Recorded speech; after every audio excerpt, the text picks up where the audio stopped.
الله ربي والإسلام ديني ومحمدا رسول الله. Assalamualaikum warahmatullahi wabarakatuh.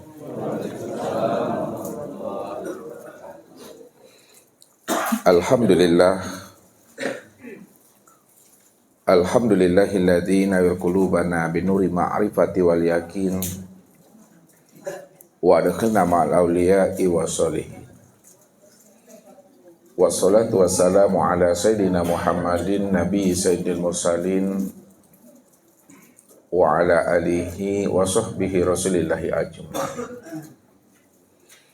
Faqala Allahu ta'ala bil Qur'anil Karim, A'udzu billahi minasyaitonir rajim. Bismillahirrahmanirrahim. Sanurihim ayatina fil afaq wa fi anfusihim hatta yatabayyana lahum annahu al-haq. Wa fil ardi ayatul lil muqinin wa fi anfusikum afala tubsirun. Wa'lamu anna fikum Rasulullah. Awalam yatafakkaru fi anfusihim. Sadaqallahul azim. Bapak Ibu, saudara-saudara dan anak-anak kami jamaah tauhid yang dirahmati Allah. Hidup di alam dunia ini hendaklah kita tahu dengan diri supaya kita bisa makrifat atau mengenal akan Allah. Orang yang tidak mampu mengenal akan rahasia dirinya, maka dipastikan dia juga tidak akan pernah mampu mengenal Allah yang sebenar-benarnya, yang telah lenyap menjadi akan rahasia diri kita ini. Maka ketika itulah seorang hamba yang tidak mengenal akan sejati dirinya, tiada lain adalah Allah Azza wa Jalla, maka dialah yang dikatakan namanya jahil murakkab. Jahil murakkab itu, Bapak Ibu, bersusunnya dua kejahilan itu pada dirinya. Dua kejahilan yang bersusun pada dirinya itu, yang pertama adalah jahil terhadap dirinya, dan yang kedua jahil terhadap Tuhannya. Jahil terhadap dirinya itu maksudnya dia tidak mengenal akan asal-usul dirinya. Sehingga Allah mengatakan orang yang tidak mengenal dan memahami akan asal-usul dirinya, itulah sebenarnya orang yang buta itu. Makanya Allah katakan, wa man kana fi hazil a'ma fahuwa fil akhirati a'ma wa adallun sabila. Barang siapa yang buta di dunia, maka butalah di akhirat. Wa adallun sabila, dan ialah termasuk orang yang tersesat. Orang yang dikatakan buta oleh Allah, Bapak Ibu, bukanlah buta mata zahir yang ada di kepala, akan tetapi butanya mata hati yang ada di dalam dada. Inilah yang Allah jelaskan kepada kita. Fa innaha la ta'mal absar walakin ta'mal qulub allati fis-sudur.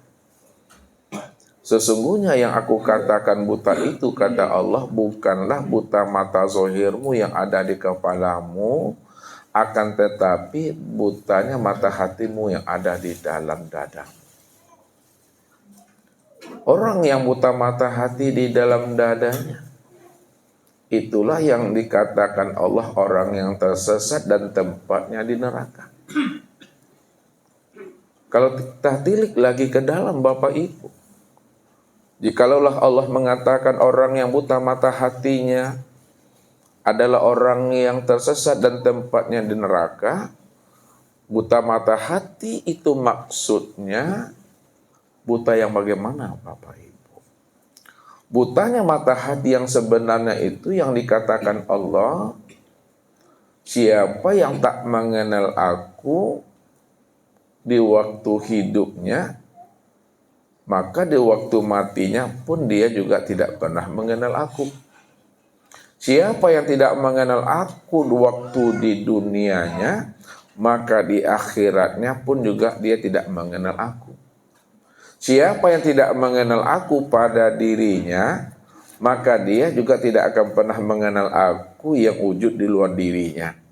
Wa adallun sabilah, dan dialah orang yang tersesat dan tempatnya neraka itu. Makanya orang yang tidak mengenal Allah, disebabkan dia tidak mengenal diri, disitulah dikatakan telah bersusun dua kebodohan, dua kejahilan itu pada dirinya itu. Kalau Allah sudah mengatakan mereka itu adalah orang yang buta, orang yang tertesat, maka tentunya dia tidak akan pernah tahu bagaimana memulangkan akan rahasia diri ini kepada Allah. Ini yang Allah ingatkan kepada kita. Innahu mayyati rabbahu mujriman fa innalahu jahannam la yamutu fiha wa la yahya. Barang siapa yang datang dan kembali kepada aku, kata Allah, karena aku ini adalah hakikat segala sesuatu. Aku inilah hakikat akan sekalian alam. Aku ini adalah hakikat rahasia sekalian diri. Namun dia tidak mengenal aku di waktu hidupnya. Dia tidak pernah mengenal aku di alam syahada itu. Kemudian dia datang dan kembali kepada aku dalam keadaan dosa. Dalam keadaan dia tidak bermakrifat kepada aku, kata Allah. Fa innalahu jahannama. Maka aku lemparkan dia itu ke dalam neraka. Kalau Allah lemparkan mereka itu ke dalam neraka, disebabkan mereka tidak mengenal akan Allah dan rohnya itu, maka keadaan mereka, kata Tuhan, la yamutu biha wa la yahya. Mereka di dalamnya tidak hidup, dan mereka di dalamnya juga tidak pernah mati. Supaya mereka merasakan azab yang berkekalan di dalam hidup itu. Tapi sebaliknya Allah katakan apa? Wa may ya'tihi mu'minan qad amila shalihat fa ulaika lahum darajatul ula. Barang siapa yang datang kembali menghadap aku, dia telah mengenal aku di waktu hidupnya. Kemudian dia datang kepada aku sebagai rohnya. Kemudian dia benar-benar yakin dan beriman kepada aku. Tidak ragu dia dengan kemampuan aku, tidak ragu dia dengan kebesaran aku, serta janji aku, kata Allah. Lalu dia tetap istiqomah berjalan lurus di atas jalan hidayah dan petunjukku sampai habisnya usia umurnya. Faulaika lahum darajatul ula. Maka aku angkat derajatnya, aku tinggikan makomnya, kata Allah. Kalau Allah angkat derajatnya dan Allah tinggikan makomnya, itu artinya bahwa dirinya itu Allah jadikan sebagai wali dan kekasihnya. Maka bukti seseorang itu diangkat Allah dirinya menjadi wali dan kekasih Allah. Apa kata Allah? Inna awliya Allah minal muttaqin. Sesungguhnya wali-wali Allah itu adalah orang-orang yang takwa. Orang yang takwa itu, Bapak Ibu, adalah orang yang mana hati dan jiwanya itu telah jinak dan patuh, sami'na wa ata'na, berjalan di atas hidayah dan petunjuk Allah. Maka wali yang takwa itu, mereka lah orang-orang yang berada pada makom yang aman.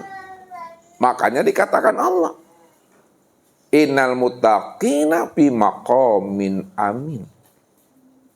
Sesungguhnya wali-wali aku, yang mana hati dan jiwanya telah jinak dan patuh kepada aku, dia tetap selalu istiqomah, memandang dan mengesahkan aku dari setiap waktu, dari setiap menit dan detik perjalanan hidupnya.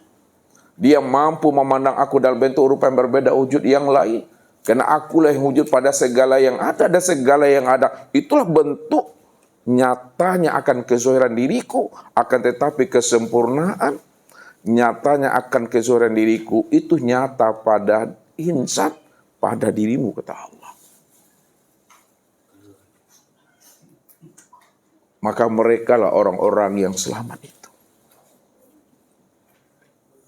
Mereka lah orang-orang yang Allah tinggikan makamnya untuk menjadi wali dan kekasihnya. Sehingga ia benar-benar Bapak Ibu tahu dia memulangkan amanah itu kembali kepada yang punya amanah.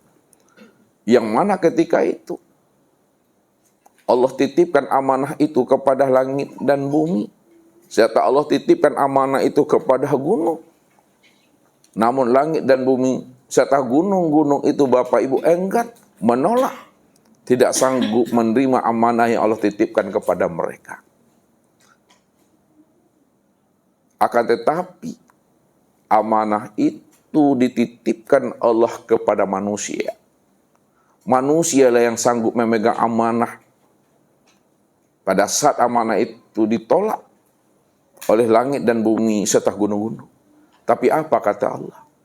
Ketika manusia itu telah menerima amanah yang Allah titipkan kepada dirinya, maka Allah beri jawaban, innahu kana zaluma jahula. Sesungguhnya manusia itu benar-benar amatlah zalim dan bodoh, kata Allah. Amanah diambilnya dari aku, amanah dipegangnya, amanah diterimanya. Tapi mereka tidak mau menjalankan amanah itu. Karena mereka tidak tahu amanah apa yang Allah titipkan kepada dirinya. Dan amanah apa yang kita pegang itu. Amanah yang Allah titipkan kepada langit dan bumi serta gunung yang ditolaknya. Lalu diberikan amanah itu kepada manusia. Itu adalah rahasia diri zat. Rahasia diri Allah. Karena diri kita inilah waja'alulahu min ibadihi juz'an. Diri kita inilah yang dikatakan bahagia daripada dirinya. Diri kita inilah dikatakan tajalli, kenyataan daripada dirinya. Tempat memandang nyatanya zatnya, sifatnya, asma dan af'alnya. Maka ketika Allah telah menitipkan amanah rahasia dirinya kepada insan, lalu manusia itu tak mampu memahami amanah apa yang Allah titipkan kepada diri kita, maka disitulah dikatakan manusia itu adalah amat zalim dan amatlah bodoh, kata Tuhan. Karena dia tidak tahu siapa dirinya yang sebenarnya. Makanya Allah mengingat-ingatkan akan hambanya itu supaya dia tahu dan sadar siapa dirinya yang sebenarnya. Makanya apa Allah katakan kepada kita? Ya ayyuhal insan ma gharraka bi rabbikal karim allazi khalaqaka fasawwaka fa'adalak. Hei sekalian manusia, hei jantung hatiku. Begitu Allah mengungkapkan dengan bahasa bermanja-manja. Kenapa Allah menggunakan bahasa wahai jantung hatiku, wahai bailan jiwaku?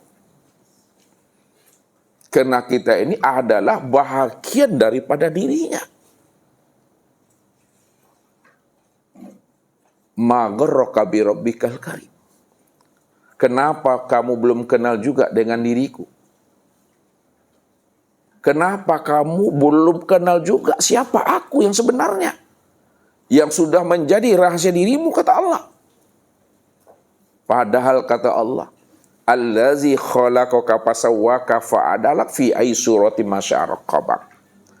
Aku yang menjadikan dirimu itu dari setetes air menjadi darah.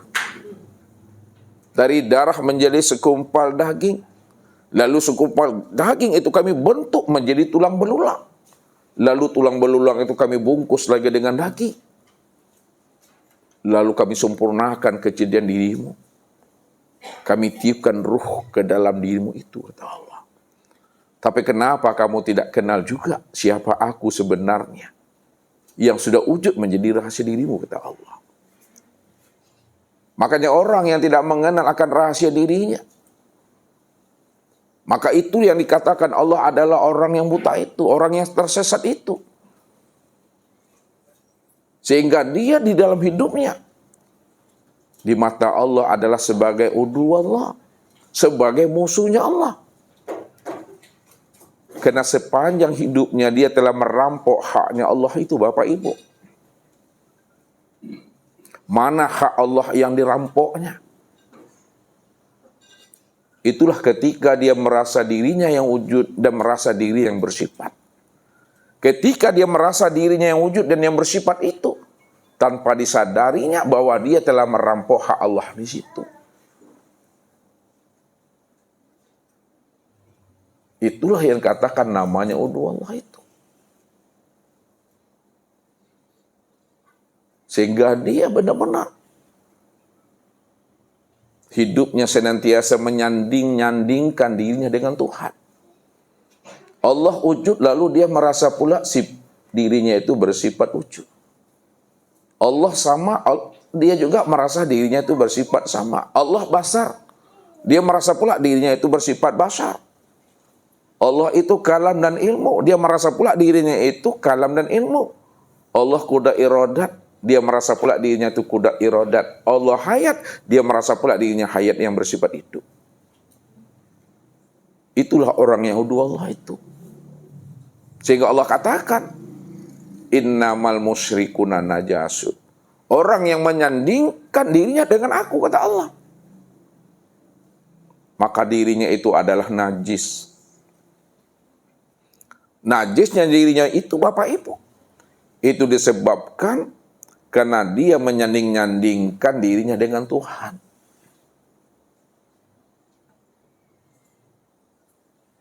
Kalau diri kita ini sudah dikatakan Allah najis, yang disebut namanya najis batin, Bapak Ibu. Yang namanya najis batin itu tidak akan pernah bisa dibersihkan itu, Bapak Ibu, dengan air hujan, dengan air sumur, dengan air keran yang ada di rumah kita. Walaupun 7 lautan dan 7 samudra untuk membersihkan najis batin yang ada pada diri kita, tidak akan pernah bersih Bapak Ibu. Karena najis batin itu bukanlah seperti cicak. Najis batin itu tidak bisa dilihat oleh mata, tak bisa dirabah dengan tangan. Kalau tidak bisa dilihat oleh mata, tak bisa dirabah dengan tangan. Itu disebabkan karena mereka sudah menyandingkan dirinya dengan Tuhan itu. Itu yang disebut namanya syirik. Jadi syirik itu, Bapak Ibu, terjadi pada diri kita pada saat kita masih memandang masih ada diri yang lain selain daripada diri Allah. Apabila masih ada diri yang lain selain daripada Allah, Allah wujud, Allah sama, Allah basar, Allah kalam, Allah ilmu, Allah qudrat, Allah iradat, dan Allah hayat. Dia merasa pula dirinya yang wujud di situ. Itu yang syirik itu. Ada 2 wujud di sana. Maka jalan untuk membersihkan najis batin itu, kata Allah apa? Faqtulu anfusakum. Zalikum khairul lakum inda bariikum fataba alaikum. Bunuh dirimu, kata Allah. Itulah yang lebih baik bagi dirimu. Fataba alaikum. Dan itulah bentuk taubat yang aku terima. Cara menghilangkan najis batin yang ada pada diri. Kalau Allah suruh kita ini untuk menghilangkan najis batin yang melekat pada diri kita dengan cara membunuh diri. Diri yang mana yang mesti dibunuh, Bapak Ibu? Apa alat pembunuhnya? Bagaimana cara membunuhnya? Diri yang dibunuh itu bukanlah diri yang jasmani. Diri yang dibunuh itu bukanlah diri yang kasar. Diri yang dibunuh itu bukanlah diri yang a'yan kharjiyah, yang terdiri daripada kulit, daging, urat, dan tulang, darah, limpa, yang berkepala, bermata, bertelinga, berhidung, dan bermulut, bertangan, dan berkaki. Bukan itu yang dibunuh.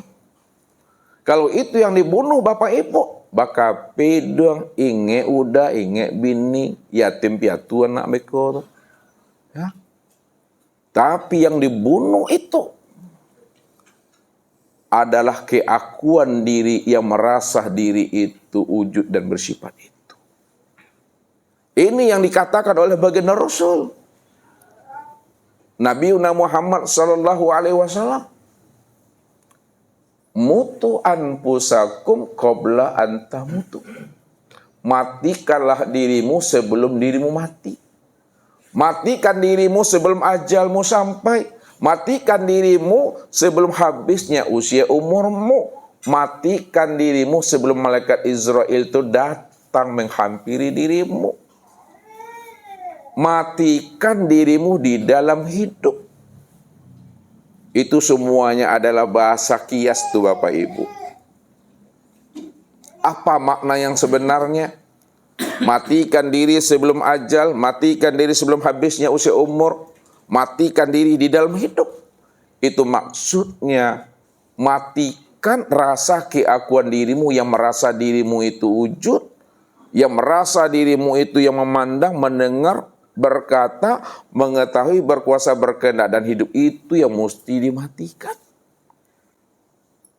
Matikan dalam pandangan iktikad hati.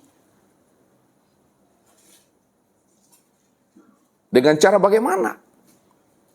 Dengan cara mentalkinkan diri ini, menghujamkan kulimah la ilaha illallah. Maka orang yang mati ditalkinkan dia, ditahlilkan dia. Makanya di dalam mentalkinkan diri, pada saat Bapak Ibu melapaskan kulimah la ilaha illallah, la ilaha illallah, itu ada kulimah nabi dan ada kulimah isbat di dalamnya. La ilaha itu dikatakan kulimah nabi namanya Bapak Ibu, mentiadakan. Sedangkan illallah itu kulimah isbat, menetapkan. Kalaulah la ilaha illallah itu adalah kulimah nafi dan isbat, mana yang dinafikan pada diri dan mana pula yang diisbatkan pada diri di waktu kita mentalkinkan atau mentahlilkan diri ini. Yang dinafikan pada diri itu Bapak Ibu adalah tubuh dan nyawa. La ilaha. Tidak ada yang wujud dan yang nyata pada tubuh dan nyawaku. Tidak ada yang wujud pada tubuhku, kulitku, dagingku, urat, tulang, limpa, hati, jantung, rabu, empedu, buah penguruhku. Illallah. Melainkan yang wujud dan yang nyata itu hanya Allah semata-mata. Pada tubuhku, kulit, daging, urat, tulang, limpa, hati, jantung, rabu, empedu, buah penguruh, dan sirku hanya Allah semata-mata. Maka ketika telah hapus,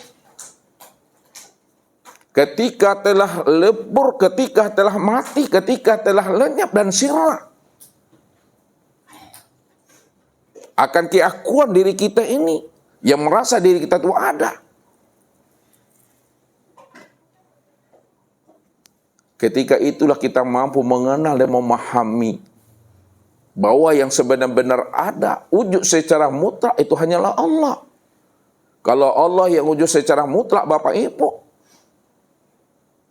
maka diri kita inilah kesempurnaan yang dikatakan wujudullah. Diri Bapak Ibu inilah kesempurnaan yang dikatakan ainullah. Diri Bapak Ibu inilah kesempurnaan yang dikatakan hakikatullah. Diri Bapak Ibu inilah kesempurnaan yang dikatakan dengan la maujud bil haqqi illallah itu. Inilah tempat memandang nyatanya kesempurnaan wujud zatnya Allah, sifatnya Allah, asma dan af'alnya Allah. Nyatanya af'alnya Allah pada insan, itulah terpandang pada tubuh kita ini. Tubuh yang inilah sebenarnya fi'ilnya Allah itu. Sedangkan tempat memandang nyatanya asma Allah pada diri Bapak Ibu, itu yang sebut namanya dengan hati. Hati itulah tempat memandang asmanya Allah itu. Tempat memandang sifatnya Allah pada diri Bapak Ibu, nyatalah pada ruh itulah tempat memandang nyatanya sifat Allah itu. Sedangkan tempat memandang nyatanya zat Allah pada diri insan, itu yang disebut namanya dengan sir. Sir itu adalah rahasia untuk memandang nyatanya akan zat Allah. Barulah terbongkar akan rahasia diri kita ini. Siapa kita yang sebenarnya? Maka itu yang Allah beri jawaban kepada diri kita. Setelah kita kenal dan memahami bahwa diri kita tidak ada, yang ada hanya Allah. Maka apa Allah katakan? Al-insanu nafsi wa ana nafsuhu. Insan itu adalah diriku. Allah yang menjelaskan. Insan itu diri aku, kata Allah. Wa ana nafsuhu. Dan akulah dirinya. Aku yang insan itu, kata Allah. Karena dirimu tidak akan pernah ada. Itulah kuncinya. Siapa yang telah mengenal Allah? Siapa sudah berliqaq dengan Allah? Siapa yang telah bermusyahadah dan bermuajahah dengan Allah?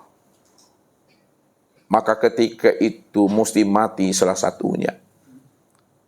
Ketika itu mesti hapus salah satunya. Ketika itu mesti mengalah salah satunya. Maka orang yang telah bermakrifat dan mengenal akan Allah itu, hapus dan leburlah wujud dirinya di dalam wujud keakuan Allah. Hapuslah pendengarannya di dalam sami'nya Allah. Leburlah basarnya, penglihatannya ke dalam basarnya Allah.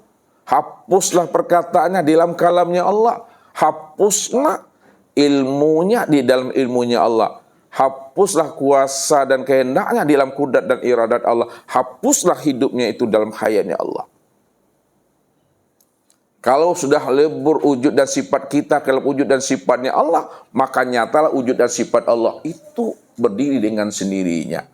Maka kesempurnaan tiada itu adalah ada.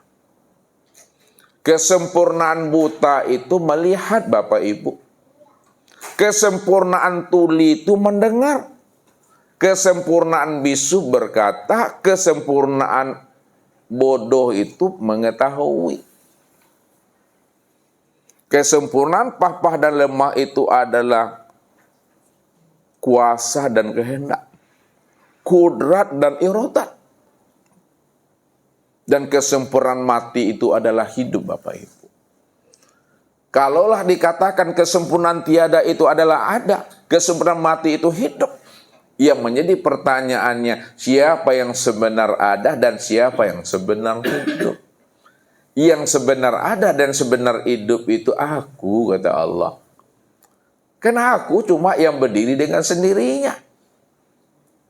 Tidak ada diri siapa-siapa. Tak ada diri yang lain selain daripada diri aku. Karena akulah diri yang tunggal.